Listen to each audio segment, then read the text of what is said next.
Well, g'day everyone and welcome back to the channel. Alright, post-Christmas, the big thing is what do you do with your leftover turkey?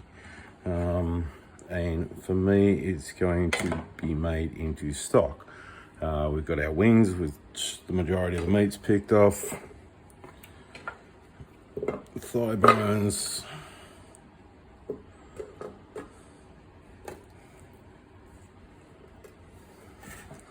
Okay, the actual carcass, I'm just going to split it just to make it sit a little flatter.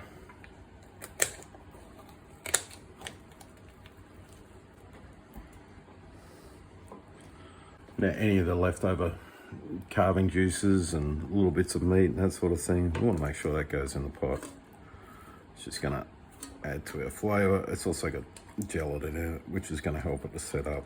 The roasting pan, I've just given that a quick heat up. And again, we just want to get all that deliciousness out.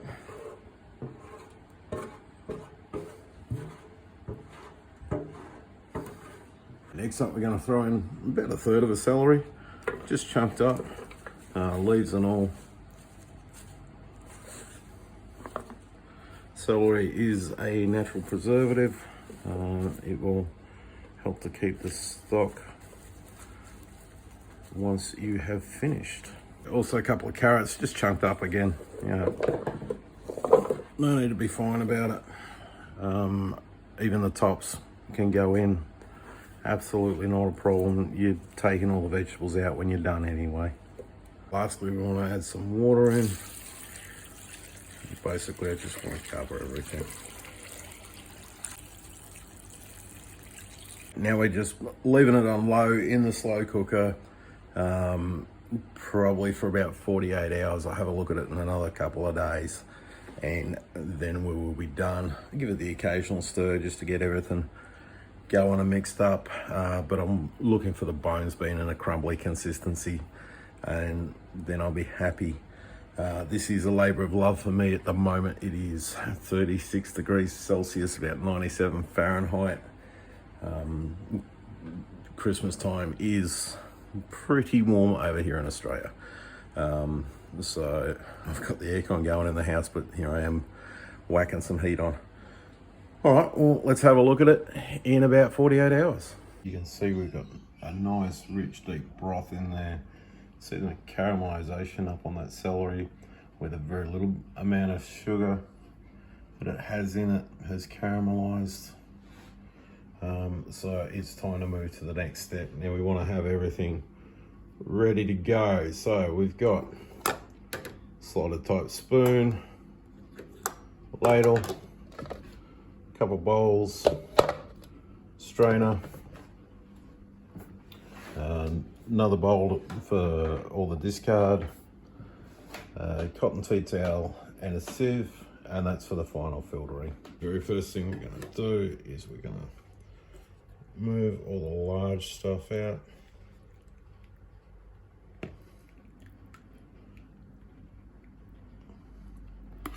And that will go straight into this discard bowl.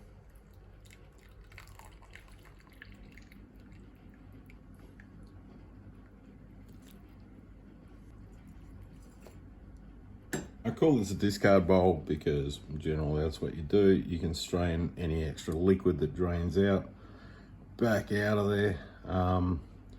But there's still a lot of meat in here. There's the vegetables, there's the bones themselves. Now, although the bones are cooked so well, they break apart. They're still good. Now this makes a great dog food. I'll run it through the blender, either that or just mash it and bag it up, and that way it can be added to pet food. Why waste a perfectly good product? And if you're using it as pet food, make sure to leave some broth in there. Don't strain that last little bit of broth out because you've taken most of the goodness out of the bones. You want to have some goodness left back in that broth for the pets. Otherwise, you're just feeding them sort of empty junk. Our next step is going to be to strain the liquid through a colander Let's try as I might to get it, all the pieces out. Not going to get them with a slotted spoon. A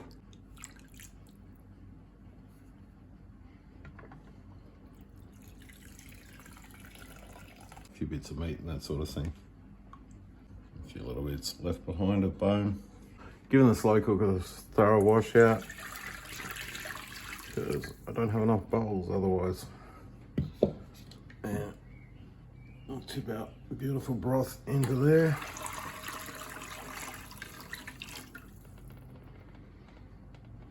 And I'll clean those bowls and move on to the next step. My bowls are all cleaned out.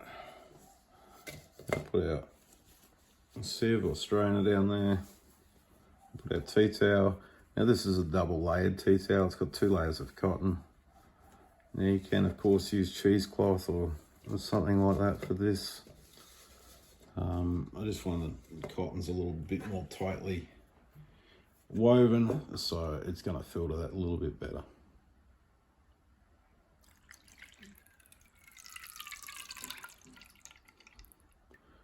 And we're just going to strain it through.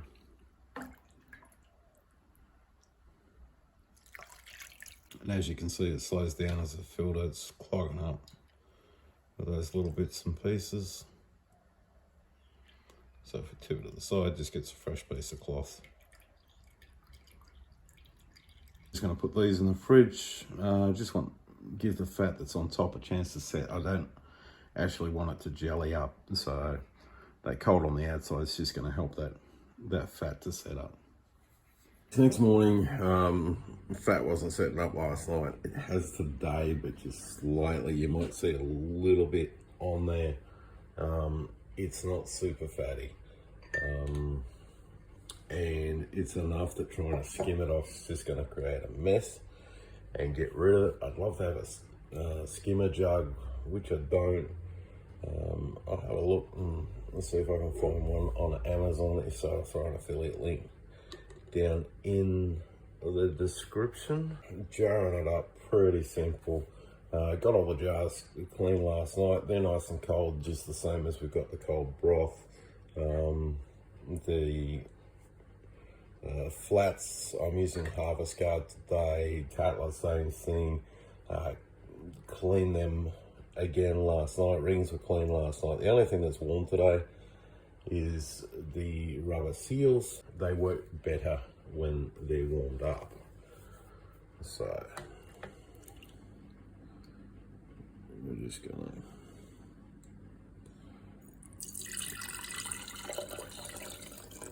scoop our broth in there. Now we'll leave a fair bit of headspace. We want to leave probably about 1 inch of headspace.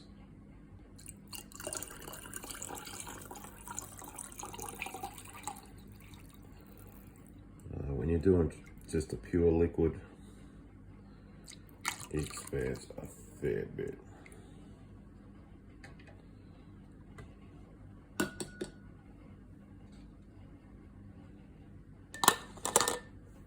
Just get your warm seal, put it over the top there, just use tips of your fingers to hold it in place, like so. Turn it over, put it on top. Put your ring in place. Okay. Now, holding your finger in there, we just turn it just until we're turning the jar. That's it, it's tight enough. And it's that simple with them. If you try and crank it down a bit more, like you would with a standard metal lid, you end up too tight and then you're gonna have issues. You're gonna end up popping the tops and that sort of thing. So yeah, they just want just until you're turning with a finger holding them down. From here, they're all gonna go into the canner, nice and cold. Again, we're working with a cold liquid, so the jars and everything are cold, and everything's going to go into the canner cold. One thing I forgot to mention earlier, if you get any spillage down the outside of your funnel, just a piece of paper towel, just with water on it, I don't use vinegar on it because vinegar's not necessarily going to work with everything that you can. So just a bit of water, just wipe that rim off before you proceed with putting your lid on. So I got 6 pints out of it. We're going to water bath canning. As you can see, I just use a tea towel as a trivet down the bottom. Now, as people talk about different heights of water and that sort of thing, that you're supposed to have 3 inches above it. As you can see, my pot's not going to take 3 inches of water. As long as they're covered, you're fine. You just want that water to wrap all the way around it, and that's literally all the job that it needs to do. It doesn't need to be 3 inches, doesn't need to be 1 inch, doesn't need to be anything. You just want to make sure the jars are covered with water. That's it. So obviously the more you can put in as you boil, the better. I boil it with a lid on, so there's not a lot of evaporation. I've got maybe 1.5 inches,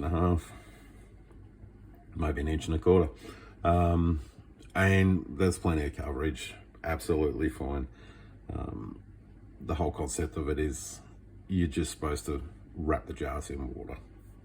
Let's put the heat on, we'll bring it to a rolling boil, and then we shall leave it there for 1 hour. So that's it, hour at a rolling boil. You can see the tea towel does tend to fold up a little bit doing it this way. So we'll just turn that off.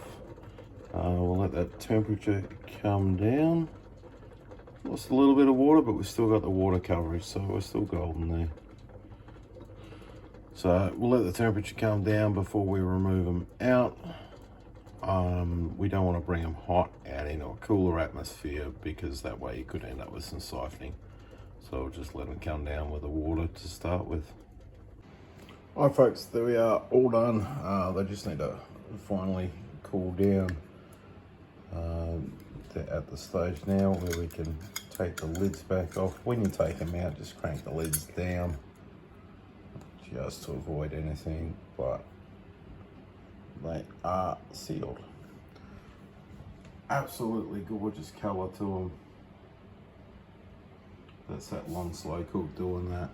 And also got some ground up bone and vegetable. Bob's going to enjoy that, added to his dinner. I'll probably also make some biscuits out of it for him. So there we go. Thank you very much everyone for watching, and bye for now.